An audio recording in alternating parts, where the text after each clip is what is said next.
So, Curtis, another fight back at the Apex. You starting to get bored of this venue, or are we okay with it? I'm all right with it. It's not a big deal. Yeah.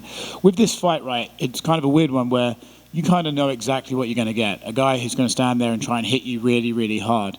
Does that make it easier to train for because you know what style you're dealing with, or harder to train for because you can't really replicate that in sparring?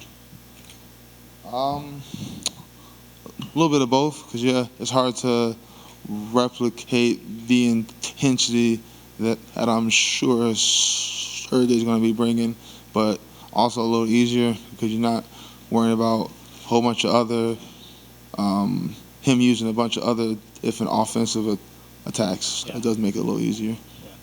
I'm sure when you were preparing for this fight, the one that everyone's going to point to is the Overeem fight, right? When he first got to the UFC, kind of got out-grappled in that. Is that it? Do you look at that and go, well, if Overeem can do that, and I know I can do to Overeem, then I know what I can do to this guy? I mean, that's not like, I don't believe in MMA math, because that'll get you screwed up. But I look at that film. I was actually there that night because I fought Francis that night, so I watched it. And yeah, that does give me confidence that if Alistair can take him down and hold him down, I'm confident I can also. Yeah. It's been a while since this topic has come up, but I only asked because of his explosive aggression. Is a smaller cage something you'd rather not be dealing with, or does it not even come into your mind?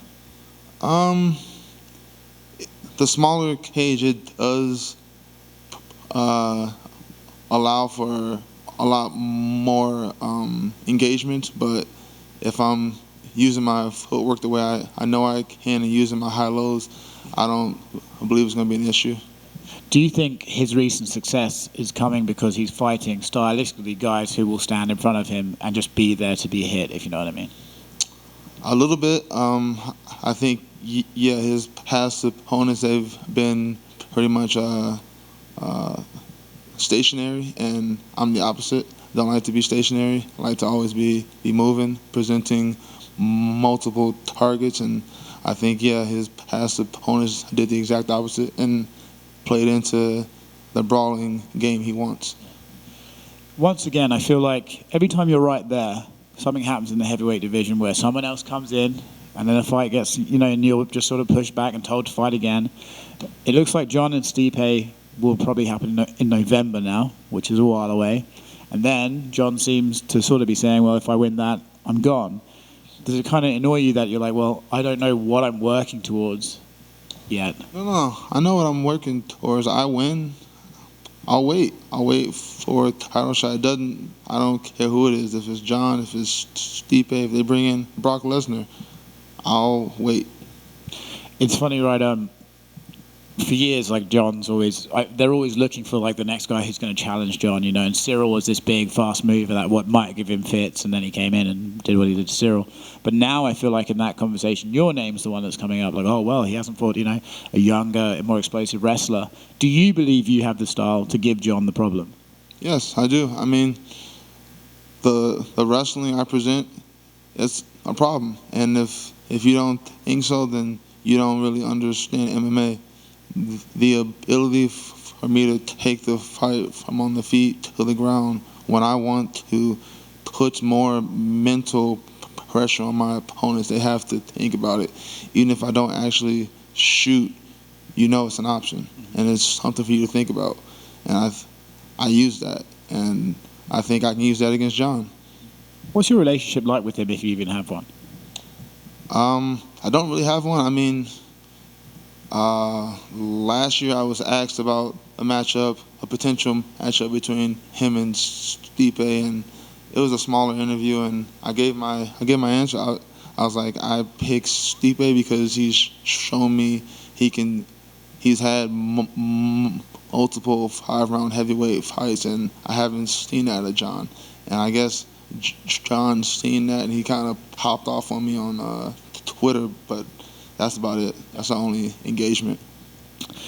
Last one for me. I know this isn't necessarily something that you particularly care about a lot, but right, if he beats Stipe and then you and him apparently he has a little bit of a weird animosity towards you, that fight would be massive. And then for you to have this opportunity to be the one to beat John Jones, is it a bit frustrating that he might potentially not do that and just retire?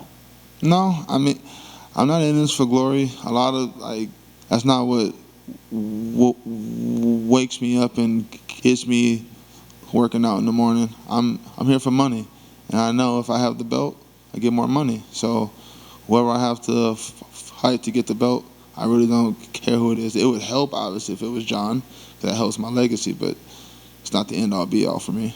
Well, if it's about money, if you beat John, you'd be the champion. They'd give him a rematch, and then you'd have the champions clause for the rematch. Yeah, there's more money. It would definitely help, but even if it's not John, it's still a lot of money. Hey, Curtis.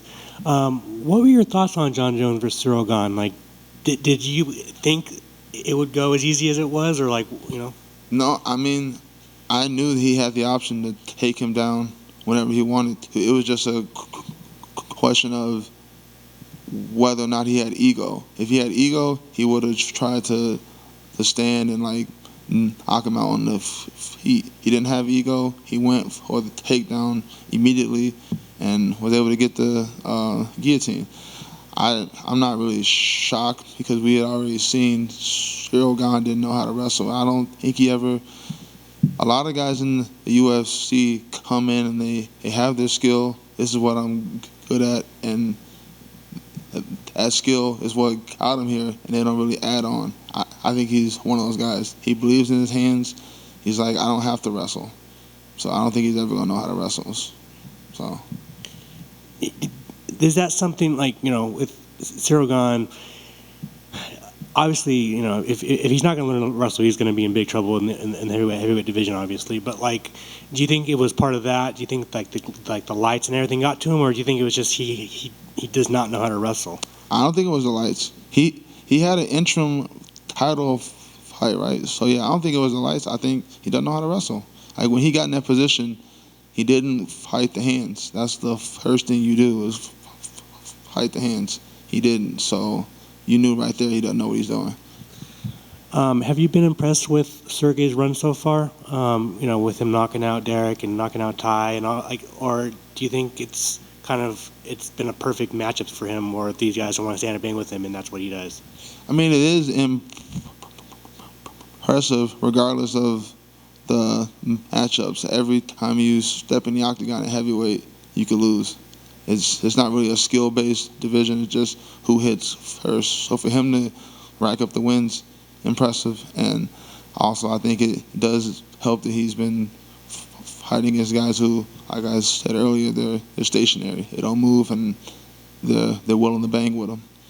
And finally, former opponent Francis Ngannou obviously left the UFC. Do you think, you know, there was a lot of questions about him leaving, but it's kind of cooled down by now. Like, do you think it was a mistake for him to leave? No, I do believe he will. He only needs to have one fight where he earns like $5 million for it to be a win for him, and that can happen between now and the next 4 years. I believe it'll happen. So I don't think it was a mistake. Awesome. Thanks, man. Curtis, thanks for taking the time. You're back here in Vegas, you know, similar surroundings. How was your training camp? Did you get to use the PI? Did you have any new sparring partners to replicate your opponent? No, I've had the same camps for the past 6 years.